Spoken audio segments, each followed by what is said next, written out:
సిద్దిపేట జిల్లా దుబాక పట్టణంలోని 12వ వార్డులో వార్డు కౌన్సిలర్ బండి శ్రీలేఖరాజు ఆధ్వర్యంలో వార్డు సభను నిర్వహించారు. ఈ కార్యక్రమానికి ముఖ్య అతిథులుగా DRO Nagarajamma, Dubaka municipal commissioner Ramesh Kumar పాల్గొన్నారు. ఈ సందర్భంగా వార్డు కౌన్సిలర్ మాట్లాడుతూ వార్డు సభ ద్వారా ప్రజలు తమ సమస్యలను నేరుగా అధికారులతో పాటు తమ దృష్టికి తీసుకురావడం జరిగిందని తెలిపారు.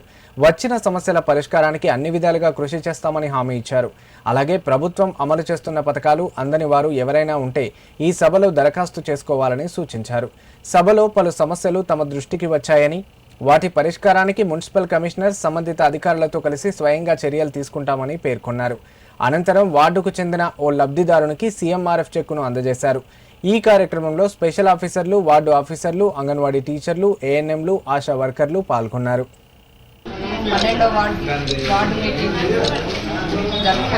నిర్వహించడం జరిగింది. దీంట్లో భాగంగా మనకు స్పెషల్ ఆఫీసర్స్ అందరూ కూడా వార్డుకు సంబంధించిన ఆఫీసర్లు మరియు అందరూ కూడా అందరూ వచ్చారు. మేము కూడా ఈ సమస్యలన్నింటినీ మన కమిషనర్ దృష్టికి, మన ఆఫీసర్ దృష్టికి తీసుకెళ్ళి ముఖ్య పాత్ర వహించి అందరికీ, లబ్ధిదారులకు అందరికీ కూడా లబ్ధి పొందే విధంగా మేము కృషి చేస్తాము.